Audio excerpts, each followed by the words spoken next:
On the rainfall, yeah. yes, I see some in about 8 to 14 days. As for today, I heard a lot of. Hey, I heard it too outside of my window this morning at 8 a.m. What a great way to wake up. Sound of chainsaws cutting up trees and stuff like that. Some tree trimmers taking more limbs. Tomorrow's another good day to do that. But when you get to the afternoon, make sure you're drinking water as temperatures warm to around 93 degrees.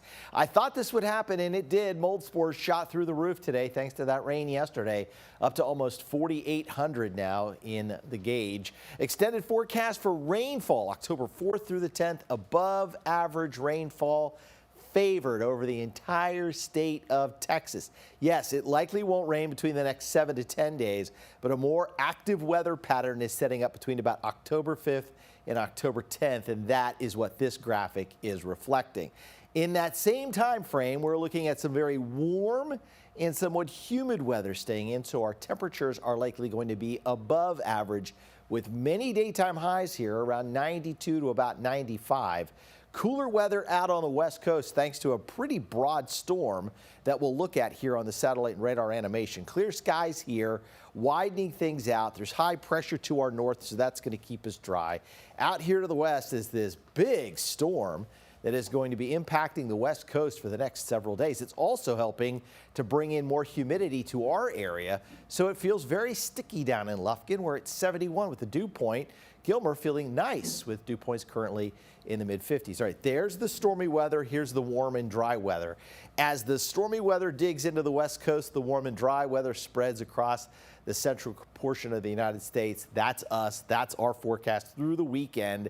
And then we kind of get all blocked up here, nothing moving. And so we stay warm and dry through most of next week before that storm system finally moves in. So tomorrow's 93, Thursday, Friday 94, weekend about 93 to 94. That's running 7 to 8 degrees above average for this time of the year. And that high, again, just blocks any frontal boundary from coming in here.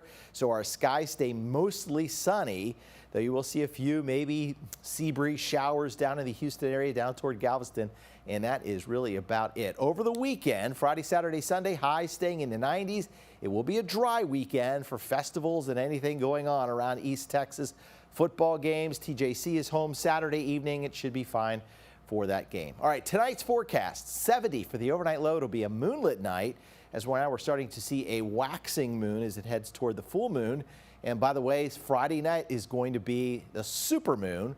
We'll have a brighter moon. We'll talk about that more, of course, as the week unfolds. Looking at the high for tomorrow, should go into the low 90s, lots of sunshine with very light, if not calm winds at times.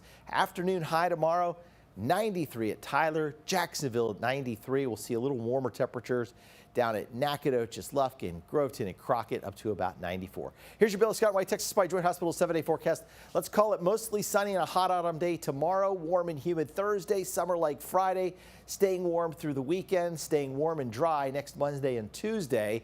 The morning lows aren't bad, upper 60s, but those afternoon highs will sting a little with highs in the lower 90s. We're looking at that 10-day forecast tonight at 6.